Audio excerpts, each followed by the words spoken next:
नमस्कार, मैं हूं आपके साथ ललित और छत्तीसगढ़ कांग्रेस में आपको बता दें कि बगावती सुर जो है वो थमने का नाम नहीं ले रहा। राजनांद गांव में कार्यकर्ता सम्मेलन के दौरान अपनी भड़ास निकालते हुए कार्यकर्ता का एक वीडियो सामने आया। इसके बाद पूर्व प्रदेश महामंत्री अरुण सिसोदिया के लेटर ने एक बार फिर से कांग्रेस के अंदर खलबली मचा दी। तो जो लेटर बम है वो कांग्रेस के अंदर जाकर किस तरह से खलबली मचा रहा है और बीजेपी इस पूरे मामले पर किस तरह की रिएक्शन दे रही है, इन तमाम विषयों पर हम चर्चा करने वाले हैं। हमारे साथ मेहमान भी जुड़ेंगे, लेकिन पहले यह खास रिपोर्ट देखिए।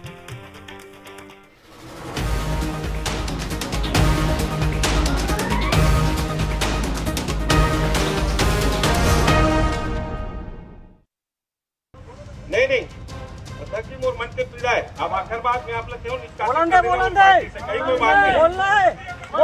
बोलो। ये तस्वीरें कांग्रेसी कुनबे में कलह का जिंदा दस्तावेज है। 24 का रण लड़ने की तैयारी कर रही कांग्रेस में पिछले कुछ दिनों से अंतर कलह और असंतोष के स्वर सुनाई दे रहे हैं। पार्टी नेताओं का बेबाक अंदाज कांग्रेस के लिए मुसीबत का सबब बनता जा रहा है। 5 साल तक सत्ता में रही कांग्रेस के कार्यकर्ता सरकार और नेताओं की बेरुखी को अब खुलकर बयां कर रहे हैं। सोमवार को राजनांद गांव में खुले मंच से पूर्व सीएम और लोकसभा प्रत्याशी भूपेश बघेल के सामने अपना गुस्सा बयां किया। मैं डंके के चोट पे यहाँ कितो अगर 500 कार्यकर्ता है, 500 कार्यकर्ता उठ के कह दे कि वो परिवार के 5 साल में एक ठन काम लाभ मन कोई करे हो बता दे, मैं मन से उतर के चल दूं। तो पूर्व महामंत्री अरुण सिसोदिया का लेटर बम भी कांग्रेस पर फटा। सिसोदिया ने पीसीसी चीफ दीपक बैज को पत्र लिखकर कांग्रेस कोषाध्यक्ष रामगोपाल अग्रवाल पर गंभीर आरोप लगाए। उन्होंने रामगोपाल पर छत्तीसगढ़ प्रदेश कमेटी के कोष से 5 करोड़ 89 लाख रुपए के गबन करने का आरोप लगाया। सिसोदिया ने लिखा कि सरकार आने के बाद भी संगठन को किसी तरह का आर्थिक सहयोग नहीं दिया जाता। कार्यकर्ताओं की नाराजगी को लेकर कांग्रेस प्रदेश अध्यक्ष दीपक बैज ने कहा है कि अगर कोई बात है तो पार्टी फोरम में बात रखना चाहिए। देखिए, अगर मैंने शुरू से कहा कांग्रेस पार्टी लोकतांत्रिक पार्टी है, सबको कहने का अधिकार है, लेकिन यह है कि पार्टी फोरम में बात रखा जाए तो ज़्यादा बेहतर है। ये सच्चाई है कि कांग्रेस पार्टी ने पिछले 5 साल में बेहतर काम किया। कहीं अगर थोड़ी बहुत कमियां रही होगी, अगर किसी कार्यकर्ता कहीं नाराजगी है तो घर की बात है, कहीं कोई दिक्कत नहीं है। कांग्रेसी कुनबे में मची कलह ने बीजेपी को तंज कसने का मौका दे दिया है।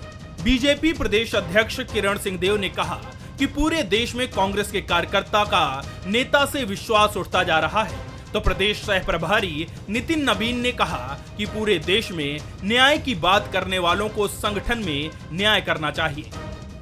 नहीं, ये उनका विषय है। स्वाभाविक रूप से अंतर कलह और जो भी होगा, जब ये अभी अपने प्रत्याशी तय नहीं कर पा रहे हैं। कांग्रेस के कई ऐसे कार्यकर्ता और ऐसे नेता जिनका अपने दल से विश्वास उठता सा चला जा रहा है पूरे देश में, और न्याय की बात करने वाले अपने संगठन के न्याय करना चाहिए उनको। अब प्रदेश अध्यक्ष निर्णय अगर लेंगे तो प्रदेश अध्यक्ष की कुर्सी जाएगी, और नहीं निर्णय लेंगे तो जो कार्यकर्ताओं ने सवाल उठाया है कि आज कांग्रेस के खजाने पर भी हाथ साफ कर लिया भूपेश और उनके तथाकथित लोगों ने, तो यही हम लोग कहते हैं ना, ऐसा कोई सगा नहीं जिसको भूपेश ने ठगा नहीं। जब से प्रदेश की सत्ता कांग्रेस के हाथ से गई है, पार्टी में अंतर कलह और असंतोष खुलकर सामने आ रहा है। 24 के महासंग्राम से पहले कांग्रेस ने अगर रूठों को नहीं मनाया और असंतोष के विस्फोट को नहीं रोका तो 24 की लड़ाई कांग्रेस के लिए बड़ी चुनौती साबित हो सकती है। गौरव शुक्ला, बंसल न्यूज, रायपुर। असंतोष का विस्फोट, तो आखिर कांग्रेस में चल क्या रहा है? देखिए, लोकसभा चुनाव जल्द ही है और प्रत्याशियों के चयन में भी कांग्रेस काफी पीछे है।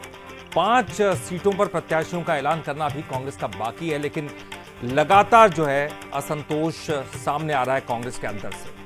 कोई लेटर बम के माध्यम से ये असंतोष जाहिर कर रहा है, कोई भ्रष्टाचार को उजागर कर रहा है, कोई बड़े नेता के सामने खुलकर बयानबाजी कर रहा है, वो अपनी बात रख रहा है सामने। आखिर कार्यकर्ताओं की नहीं सुनी जा रही क्या कांग्रेस में? और कांग्रेस इसको लेकर क्या सोचती है, बीजेपी का इस पूरे मामले पर क्या सोचना है, इसी पर हम चर्चा करने वाले। और हमारे साथ चर्चा में जो मेहमान मौजूद हैं, चलिए उनसे आपका परिचय करा दें।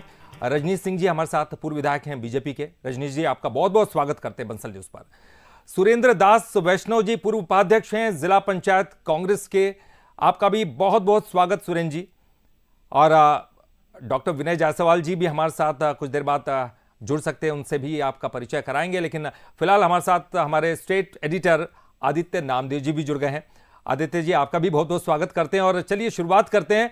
और सबसे पहले सुरेंद्र जी, मैं आपके पास आना चाहूँगा।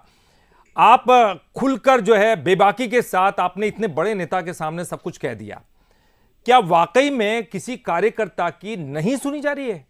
कांग्रेस के अंदर अंदर खाने क्या ये सब कुछ चल रहा है? जी, सबसे पहले आप सभी को मेरा नमस्कार। नमस्कार सर। और चूंकि कल पार्टी में कार्यकर्ता सम्मेलन था जी, और कार्यकर्ता सम्मेलन में सारे लोगों को उसमें पार्टी के कार्यकर्ताओं को बुलाया गया था, जिसमें मैं भी शामिल था।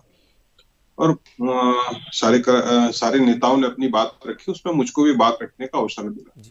मेरा आपके माध्यम से सिर्फ नेताओं से एक ही सवाल है कि जो 5 साल की पीड़ा थी, मेरी पीड़ा थी और कार्यकर्ताओं की पीड़ा थी, उसको मैंने पार्टी के फोरम में रखा। ये जो बात करते हैं कि मैंने अनुशासनहीनता की, मुझको नहीं लगता कि पार्टी फोरम में बात रखना अनुशासनहीनता की श्रेणी में आता है। तो मैंने पार्टी फोरम में अपनी बात रखी है।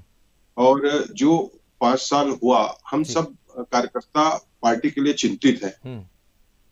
जिस प्रदेश में लोगों ने इतना अपार प्रेम हम सबको दिया पिछले विधानसभा चुनाव में, 71 सीटों में हम थे, क्या ऐसी वजह रही कि हम उसको 35 सीट में हम वापस आ गए और हम सत्ता से बाहर हो गए? ये सब चिंतन का आत्मचिंतन का विषय है। और यही हम सब कार्यकर्ताओं की पीड़ा है कि ये सब चिंतन करने की आवश्यकता। क्या पार्टी फोरम में आपकी बात नहीं सुनी जा रही थी? क्योंकि आपने खुले मंच से कहा है, मंच पर तो तमाम लोगों ने सुना है।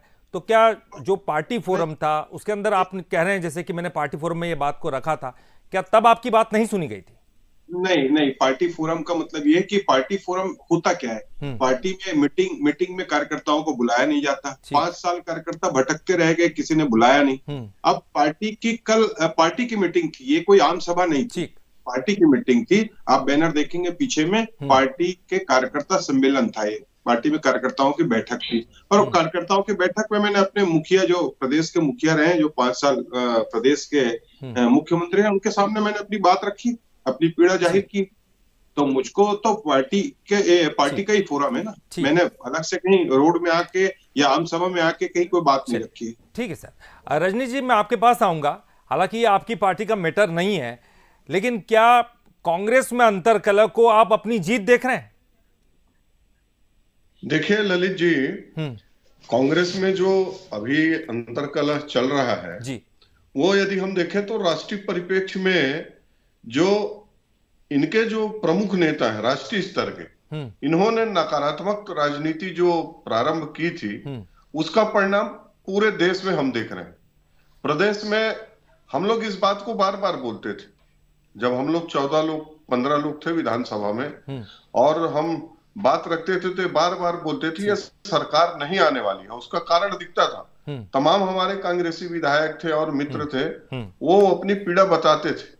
ये मामला तो कांग्रेस के अंदरूनी कलह है, अंदरूनी मामला है। भारतीय जनता पार्टी के इससे कोई लेना देना नहीं है। लेकिन जो इनकी कार्य पद्धति है, कार्य प्रणाली है, यहाँ संगठन नाम का कोई चीज नहीं होता है, पहली बार नहीं है। वहां नेता के पसंद नापसंद के लोग रहते हैं।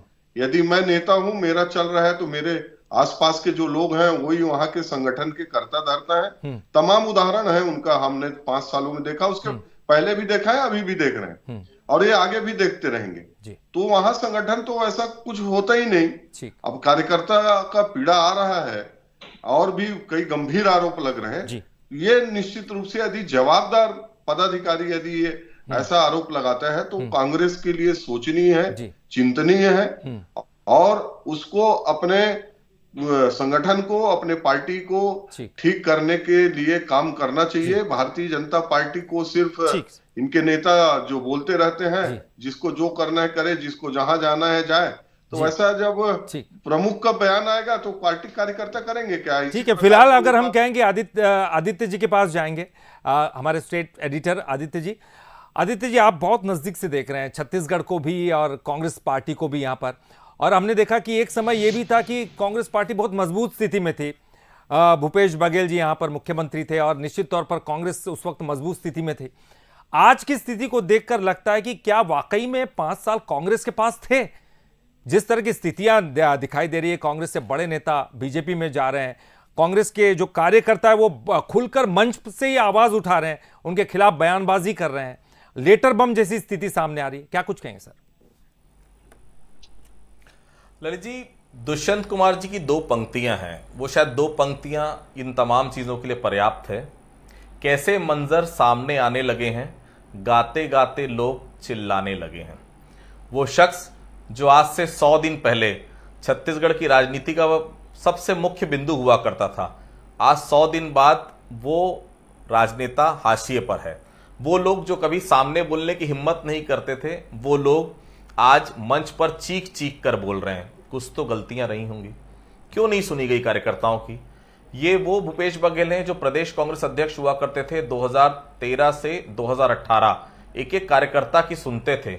शायद वो कार्यकर्ता का ही साथ था, कार्यकर्ता का ही संबल था जो सरकार बनी, और इतनी मैक्सिमम मेजोरिटी के साथ कांग्रेस जो कभी इतनी सीटें नहीं लाई वो छत्तीसगढ़ में लेकर आई। लेकिन क्या हुआ? अचानक वो लोग जो उस समय संघर्ष के साथी थे वो लोग दूर हो गए। केवल 4 लोग, वो जो सीएम हाउस पे कब्जा था, वो 4 लोग जो सब कुछ डिसाइड करते थे। विनय जायसवाल जी आज बैठे हैं। विनय जायसवाल जी ने जब अपना त्यागपत्र, जब उनसे माफी जब निष्कासित जब पार्टी से किया गया था, उन्होंने भी बहुत कुछ कहा था। आज वहां पर सुरेन जी ने बहुत कुछ कहा, आज अरुण सिसोदिया जी ने बहुत कुछ कहा। ये सब वो लोग हैं जो कभी कुछ नहीं कहते थे, लेकिन पार्टी का हश्र देखकर सबको कुछ ना कुछ कहना पड़ रहा है। क्या ये अपने घर के लिए कह रहे हैं? ये इसलिए कह रहे हैं ताकि पार्टी पहले से बेहतर हो। जो पार्टी ने पिछले 5 साल में जो गलतियां की हैं, कम से कम वो गलतियां आगे ना दोहराया जाए। मुझे अभी जानकारी मिली कि आज जो प्रकरण हुआ लेटर बम वाला, उसमें एक नोटिस जारी कर दिया गया, 3 दिन का जवाब तलब किया गया। माफ कीजिएगा, मेरे ख्याल से राजनांदगांव से जो बैठे हैं सुरेन जी, उनके लिए ही एक नोटिस जारी किया गया। तो इन नोटिस का कुछ हल नहीं निकलने वाला। जो लोग आपसे दूर हो रहे हैं, जो लोग चाहते हैं कि कांग्रेस वापस यूनाइट हो, वो लोग अगर कुछ कह रहे हैं तो उनकी बातों को बहुत गंभीरता से सुनने की जरूरत है। ललित जी, बिल्कुल आपने सही कहा, क्योंकि अगर कार्यकर्ताओं की नहीं सुनी जाएगी, उस तबके की नहीं सुनी जाएगी जो जनता से डायरेक्ट कनेक्ट करता है पार्टी को, पार्टी की विचारधारा को वहां तक पहुंचाता है, तो फिर कैसे जनता से डायरेक्ट पार्टी कनेक्ट कर पाएगी, क्योंकि कार्यकर्ता तो बीच में है ही नहीं।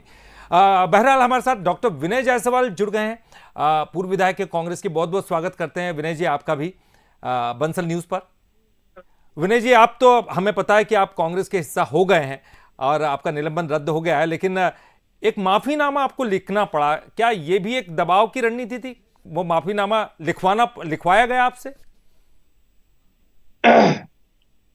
देखिए ललित जी, निश्चित रूप से ये सब जो डिबेट हो रहा है आज का, कि एक कार्यकर्ता ने राजनांदगांव में कुछ बोल दिया, इसके बाद फिर उसको नोटिस मिल गया, फिर उसको जान माल का खतरा हो गया, या फिर मेरा जो निलंबन जिस वजह से हुआ था और जिस वजह से फिर कांग्रेस पार्टी में वापस आया। पहली बात तो ललित जी मैं बोलना चाहूंगा कि हम लोगों की 5 पीढ़ी जो है वो कांग्रेस के विचारधारा से सर से लेके पैर तक होते हैं। निश्चित रूप से घर में अगर कुछ ऐसी बातें होती हैं, एक बड़ी सरकार का अवसान कई कारणों से हुआ ललित जी, उसमें सबसे प्रमुख कारण तो ये है कि भारतीय जनता पार्टी जो है, इसने बहुत बड़े बड़े झूठ के किले बनाए, भ्रम के किले बनाए, और उस किले में कहीं ना कहीं जो छत्तीसगढ़ की आदरणीय जनता है वो घिर गई, और भारतीय जनता पार्टी को सत्ता शासन का मौका मिला।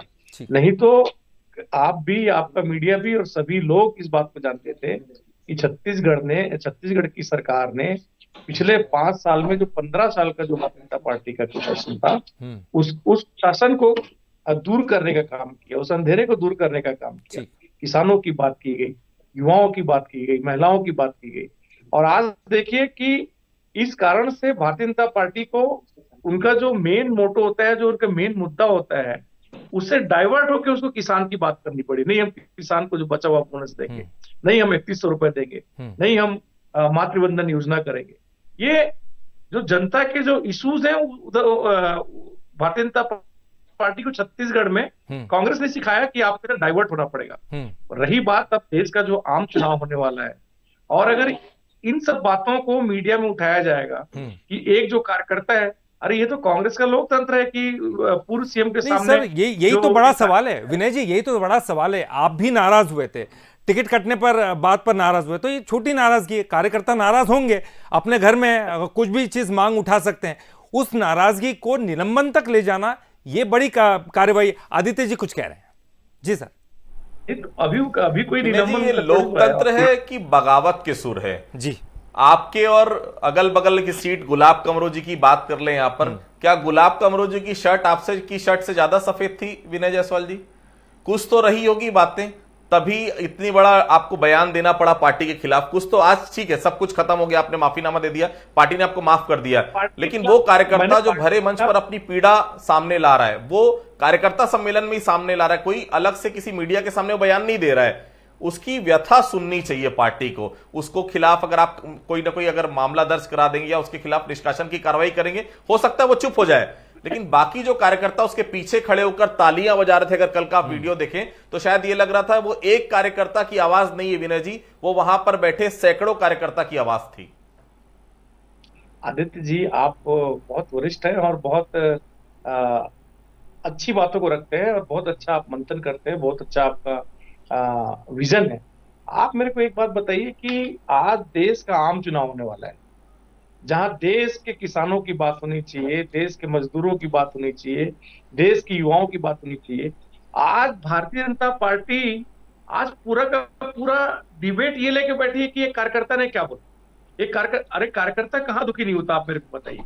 आपका ऑफिस है, आपका न्यूज चैनल का ऑफिस है, क्या वहां सारे के सारे कर्मचारी संतुष्ट है? सारे के सारे लोग संतुष्ट है? नहीं विनय जी आपकी बात मान ली, विनय जी आपकी बात मान ली, ठीक है, ये आप सही कह रहे हैं क्योंकि गुस्सा जायज है। हाँ मैं एक सवाल बस। विनय जी आपकी बात जायज है, गुस्सा होता है अंदर, अगर कहीं काम कर रहे हैं तो आपको गुस्सा स्वाभाविक है, लेकिन इस गुस्से को पार्टी ने क्यों नहीं समझा? सवाल यह है कि पार्टी कार्यकर्ताओं की बात क्यों नहीं सुन रही है? आपका थोड़ा सा गुस्सा था, ठीक है, टिकट नहीं मिला, नाराजगी आपने जाहिर की, लेकिन उस पर पार्टी ने बड़ा सख्त एक्शन लिया, ऐसा क्यों? अगर पूर्व उपाध्यक्ष जिला पंचायत के वो कुछ कह रहे हैं, उनकी बात उनको सार्वजनिक मंच पर आकर कहनी पड़ रही है, ऐसा क्यों? ये बड़ा सवाल है सर। देखिए मैं जवाब दे रहा हूँ जी। ललित जी मेरी बात तो सुनेंगे, मैं आपकी हर बात का जवाब दे रहा हूँ जी। देखिए निश्चित रूप से अगर मान लीजिए कि मुझे कोई पीड़ा है या मेरे अंदर कोई गुस्सा है और मैंने ऐसी कोई गरिमा के बाहर की बात अगर कर दी, तो निश्चित रूप से उसका जो भी प्रोटोकॉल होगा या फिर उसका जो भी दंड होगा वो मुझे मिलेगा। बचपन में मेरे माता पिता ने भी मुझे दिया है। अगर मान लीजिए मुझसे कोई गलती हुई है तो पार्टी ने भी मुझे दंडित किया। पार्टी ने बहुत ही बोलते हैं ना, क्षमा वीरस्य भूषणम, क्षमा के साथ में पार्टी ने मुझे वापस भी लिया। मैंने आपको बताया कि हमारी कोई मैं नहीं, मेरी जो 5 पीढ़ी है वो कांग्रेस के भावना से, कांग्रेस की आइडियोलॉजी से सिर से लेकर पैर तक ओतप्रोत है। निश्चित रूप से अगर किसी कार्यकर्ता को कोई दुख हुआ है कि अगर उसकी कोई बात नहीं, भाई सीएम साहब, ठीक है, आप मान गए सर, आपकी बात समझ सकता हूं क्योंकि आप मान गए हैं, आपको माफी पत्र दे दिया है। चलिए सुरेंद्र दास वैष्णव जी कुछ कहना चाह रहे हैं, लेकिन एक सवाल पूछ लेता हूं, आपके खिलाफ भी एक नोटिस जारी किया गया, कुछ कहेंगे सर? मुझसे कह रहे हैं? हाँ जी, आप कुछ कहना चाह रहे थे। नहीं, मैं तो पहले आदरणीय विनय जायसवाल जी हमारे वरिष्ठ कांग्रेसी नेता हैं, ठीक है सर, मैं उनके बातों में थोड़ा सा सहमत हूँ। उन्होंने भी कहा पार्टी फोरम में अपनी बात रखता हूं। जी मैं समझता हूँ कि पार्टी फोरम में अपनी बात, समय बहुत कम है सर, जल्दी से। पार्टी फोरम में अगर कार्यकर्ता अपनी बात रखेंगे और सुनी जाएगी तो मुझे लगता है कि पार्टी इससे मजबूत होगी, न कि पार्टी इससे कमजोर होगी। और नहीं सुनी गई उसका नतीजा ये है कि हम 71 सीटों से 35 सीटों में आ गए। आज अगर पार्टी आज भी अगर लोकसभा चुनाव से पहले कार्यकर्ताओं की बात को अगर सुन लेगी तो हमारा प्रदेश में परफॉर्मेंस बहुत अच्छा होगा। रजनीश जी आप भी कुछ समझ रहे होंगे, क्योंकि खैर आपकी पार्टी का मामला नहीं, लेकिन समझ रहे होंगे कार्यकर्ताओं की उपेक्षा कितनी भारी पड़ सकती है। उनकी 5 साल तक सरकार थी, लेकिन अब उनकी सरकार नहीं है। आपकी पार्टी में आप इस पूरे अध्याय को देखते हुए किस तरह के निर्णय लेंगे? आपके यहाँ कार्यकर्ताओं की उपेक्षा ना हो, ये तो खैर कांग्रेस पार्टी का मसला था, आप क्या कहेंगे सर? नहीं देखिए ललित जी, पहले तो हमारे मित्र विनय जायसवाल जी पूरा विषय को स्किप कर रहे थे। अरे भैया अभी अपना पार्टी को संभालो। भारतीय जनता पार्टी ने कंफ्यूजन पैदा कर दी, ये कर दी।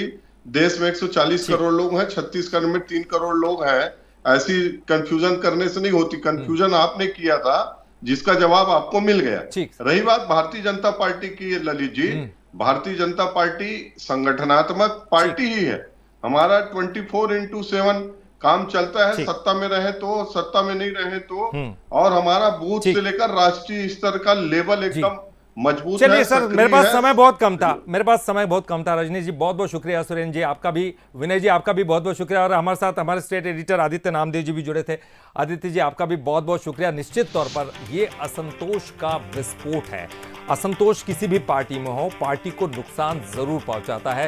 दोनों ही पार्टियां, मैं तो कांग्रेस या फिर बीजेपी, कहीं अगर कार्यकर्ताओं की उपेक्षा हो रही है तो उसको सुनना चाहिए, उनका ध्यान देना चाहिए, क्योंकि जनता तक कनेक्शन वही पार्टी का कराते हैं।